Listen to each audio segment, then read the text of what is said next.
Hello, everyone. My name is Tom Galten. I'm a psychotherapist with Cornerstone Counseling in Milwaukee, and I've been asked to do a presentation with you all today. I was originally planning to come and visit with you on Sunday, May 31st, but given the quarantine, Sarah McKillop, who has done a great job in preparing me to present by way of Zoom, deserves a lot of credit for this. Also, I want to thank Dave and Renee Winter, my good friends up there who have become members of your fellowship. We were there, my wife and I, this past Labor Day. We do look forward to coming up again and being with you all again. But at least for today, we're going to have to make do with my sitting in the basement of my home here in Whitefish Bay, a part of Milwaukee. And I'm going to talk to you today about the subject matter, really, of two books that I recently published. One is called Enlightenment is Not an Ego Project. And the other one is called What Do You Really Want? The Self-Search. Sarah has my contact information if you'd like to talk to me further or possibly order one or both of these books, then it would be really easy to do. But let's get into the subject of these two books and what I'd like to talk to you about today. And that is the question, who am I? Now, why would I want to ask that question? Sounds kind of like an esoteric question for a psychotherapist and a part-time college instructor to be asking, I realize that. But really, it's not so esoteric after all. And why would I be asking this question? Let me read you. I'm going to, from time to time during my short presentation today, I'm going to get into certain quotes in my book, and I'm going to read you these quotes. And I'm going to read you a quote right here now from out of the work of John Greven, Greven, who I quote on page 51 of Enlightenment is Not an Ego Project. John Greven writes the following: all human suffering is due to a case of mistaken identity, a core belief in a conceptual separate self. This appears as an unexamined assumption that there is a me, a self-center that exists as a separate entity. On investigation, this me is found to be a phantom. On looking into our actual experience, there is a seeing into the illusory nature of this self we call I or me. Then the realization dawns that this apparent me is nothing more substantial than a thought appearing in the open space of pure awareness. All right, so why answer this question in this way? Why examine this question, who am I? Well, I have found that unless I really can answer the question adequately, who am I, then I'm missing out on really what perhaps is the ultimate purpose of the human species itself. And I'm going to quote from my other book now, What Do You Really Want? The Self-Search for Itself. And I'm going to read you a brief section out of this book too. And this is from my own writing. I'm not quoting anybody here, but this gives you the impetus as to why I wrote these books and why I'm asking this question, which once again seems maybe like a strange question on the surface. I want everybody to understand the nature of this question, who am I? And I quote, why can't I find the lasting happiness which I vaguely feel that I am missing out on? How am I to acquire or achieve the peace, joy, and serenity that always seems to be just out of my reach, and which I cannot capture by any effort I make? Why can't I shake this feeling that something is missing? Apparently, I, as a human being, am programmed to seek happiness. So, why ask this question? To finally, once and for all, reach the point at which I can say that I'm genuinely happy. All right, simple as that. Now, my own inclination in in going about answering the question is to turn to experience itself, my own experience and the experience of other people. I have nothing against philosophy. I have nothing against religious doctrine. I have nothing against my own field of psychology. But all of these sources, good as they can be, to me, they don't provide the ultimate answer. Only my own experience and my observations of other people's experience really is going to be enough to satisfy me. It's really the only ultimate source of authority on this question. The other thing is that it's been very difficult for me to answer the question, who am I, directly. I've had to answer it somewhat indirectly.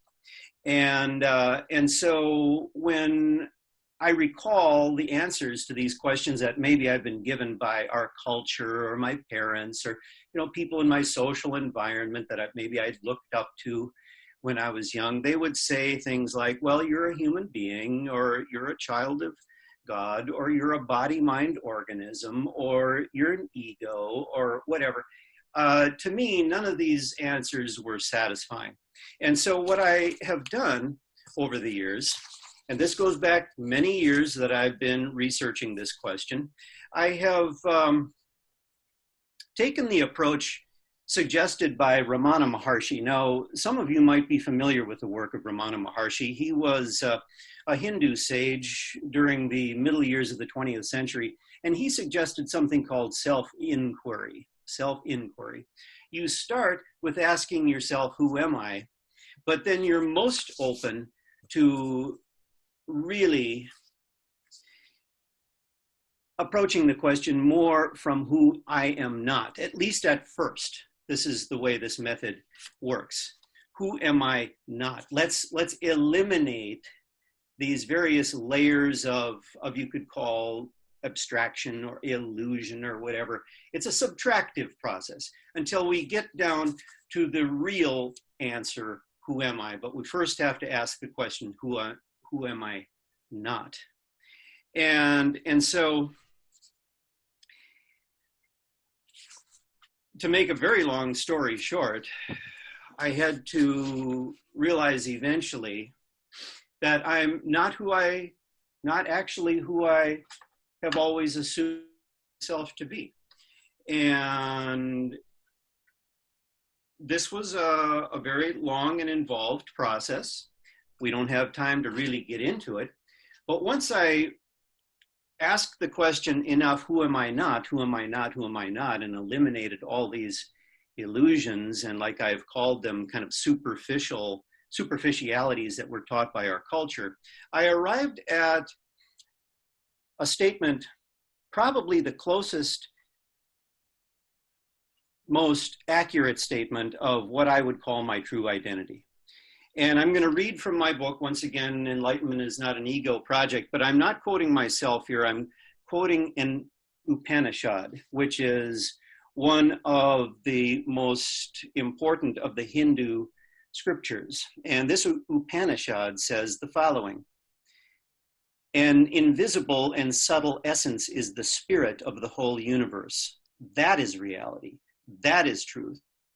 You are that. And that famous statement, for anybody who has ever studied Hindu philosophy or spirituality at all, you'll know that the Sanskrit phrase tattvam asi, which is translated I am that, is probably considered to be the central insight of Hindu philosophy, particularly the Vedanta school of Hindu philosophy.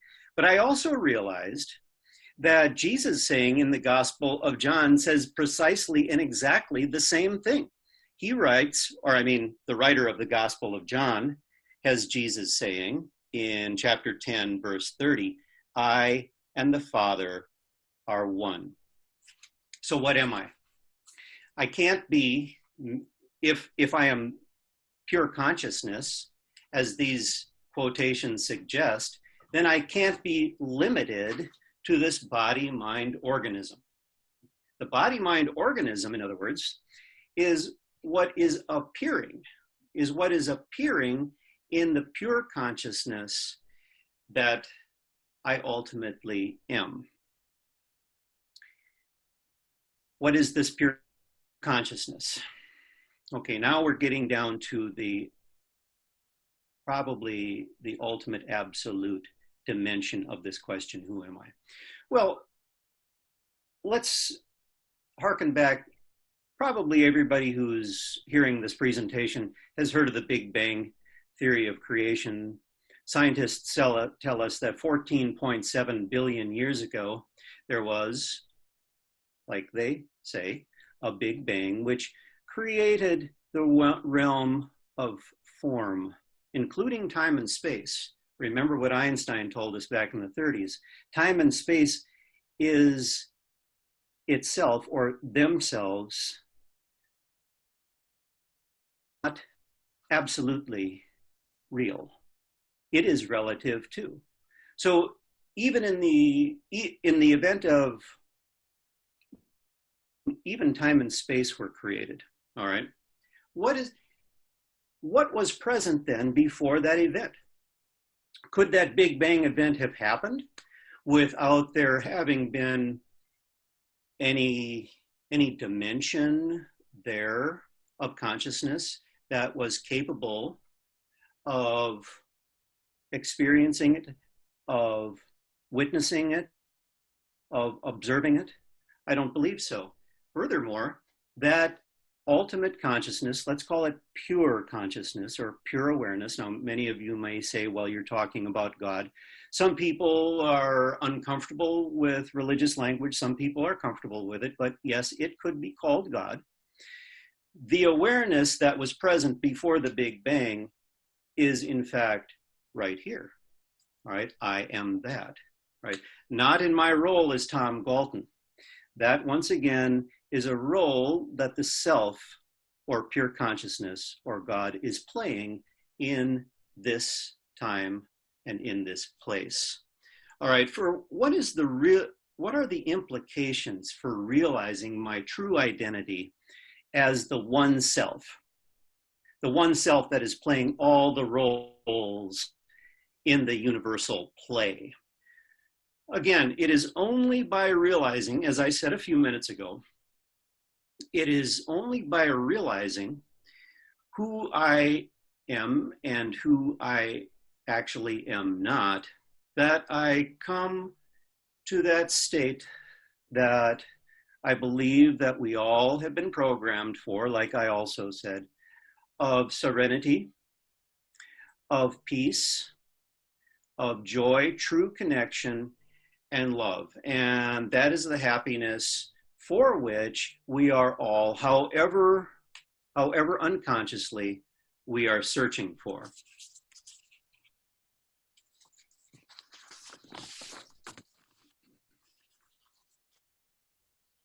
There is no other awareness than that which is happening. In other words, right here, right now. Now, everybody listening to me could say precisely and exactly the same thing as I just said. There is no other awareness, all right, other than that which is happening right here, right now, which I call I. It is what I have always been searching for, right? Unknowingly true.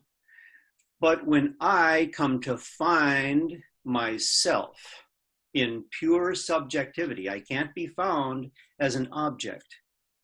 I come to realize or find myself or come to realize myself as pure consciousness, I have come to the omega point of the human search. I can then abandon the search.